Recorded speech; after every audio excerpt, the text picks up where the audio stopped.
Social entrepreneurship really became a mainstream term in the 1980s when Bill Drayton popularized it with Ashoka and his idea of funding fellows who were what he called social entrepreneurs who were using nonprofits to create scalable solutions to massive problems. And that was how social entrepreneurship really got started, was this idea of using nonprofits to create scalable impact.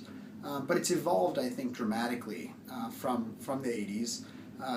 In more recent times, it's become more about the idea of market-based solutions and looking at how we could create sort of revenue-generating solutions to poverty, so improving livelihoods while making money. And a lot of people have talked about merging meaning and money. And that, in the nonprofit context, was fine because nonprofits could create revenue.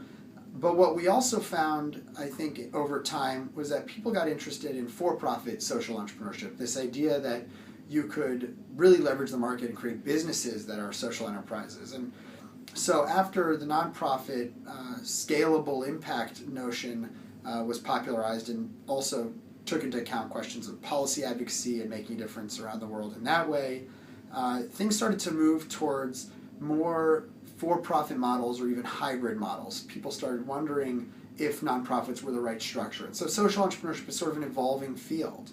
And today, you find that people are actually looking at for-profits as delivering social innovations and social enterprise activity.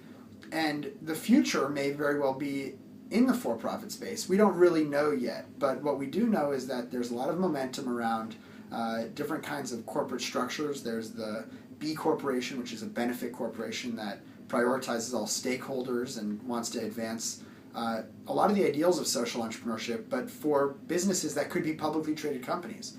And then also the idea of low-profit corporations like the L3C and others that are emerging that kind of challenge the notion that a nonprofit is the way to do social entrepreneurship. So you really see social entrepreneurs running nonprofits, hybrids, and for-profit organizations.